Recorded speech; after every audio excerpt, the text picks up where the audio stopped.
So I'm Doreen Maller. I'm the chair of Holistic Counseling Psychology at John F. Kennedy University.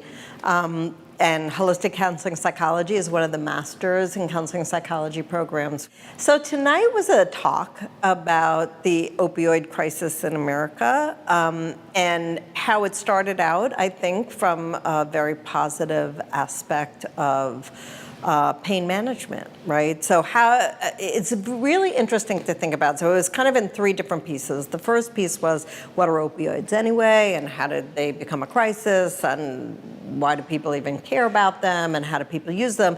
And the middle part was how really well-meaning people in the medical community tried to manage and care for pain, people in pain, with a substance that they didn't entirely understand, and by extension ended up creating what we are now calling a crisis.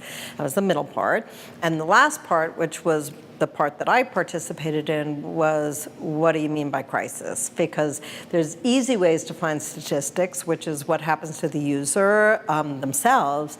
But from my point of view, as a marriage and family therapist, and somebody looks at things systemically, it's what happens to those families. Like if someone dies, let's say, of a drug overdose, it's not just that person that's adding to a statistic. It's everyone that person touches.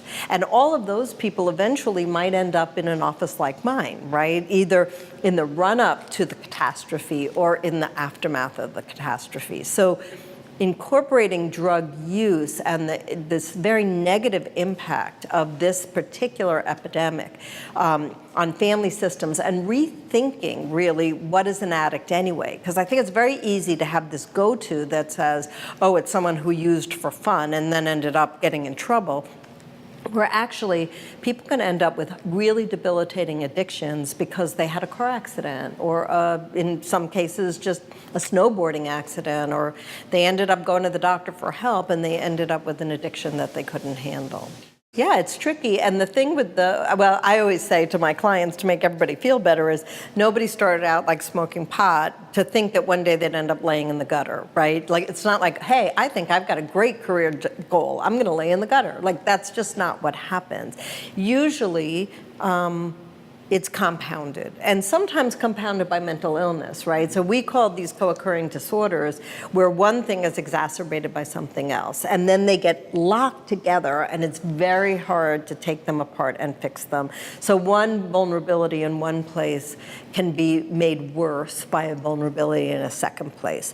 The other issue is the opioids themselves. They're highly addictive. It is very easy to not only use them, but then need more of them and more of them to feel satisfied in the use. And very hard to stop using them, right? So that's what an addiction is. It's kind of a seeking of a higher level of use, and almost to a point of toxicity. That's what an overdose is. You take in more than your body can handle, and the body shuts down as a result. And then the weaning off is both a physical thing that a person has to go through, and it's an emotional thing, because really your whole life becomes structured around use. The people you hang out with, how you structure your day, where your money comes from, all your activities, and the people also that you've hurt and alienated along the way, which is kind of the part that I find most compelling, is that it's not just this isolated single user, it's everybody in their positive systems and negative systems that are affected by that use. I think the most common misunderstanding is it only hurts other people. And bad people. I was reading, getting ready for tonight, and I didn't quote it when I did my piece, but I'll give it to you now, as somebody said, what does a heroin user look like, or an opioid user look like? Look at the person to the left of you, look at the person to the right of you. That's pretty much what people look like. It's just everywhere. It's everywhere. It's every socioeconomic strata.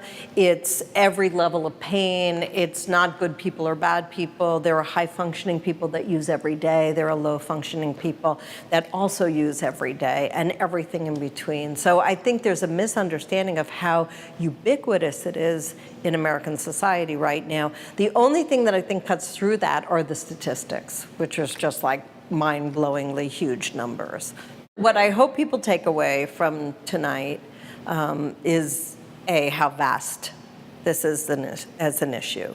I always say that anyone who wants to be in the mental health profession needs to understand this as part of the problem, right? So that's part of it. But I also feel like what's most important to me is the complexity of it, that it's a complex problem, it requires a complex solution, and it's not an easy fix, right? It's slow. So if we only say it's a psychological problem, then we're just going to work on behavior. But it's really a general societal problem. The doctors have to prescribe differently. People have to use differently. We have to have a different understanding of pain management and mitigation. Is it elimination of pain or management of pain? We have to understand that the pain may affect this one user in a certain way, but everyone in their sphere is also affected. So this much more complex and compassionate idea of what drug addiction is and what drug use is very important to me, because if you open your heart, then you're available to help. If you come from a place of judgment, then it's their problem, not our problem. When you come at this from a compassionate place of human understanding, I really feel like we can get somewhere, because we have to affect policy, we have to affect politics, we have to affect the criminal justice system, the medical system, the human systems around a person. This is huge, right? And so we have to believe that that's doable. And then we have to kind of, strengthen ourselves for this good fight, which I think is possible.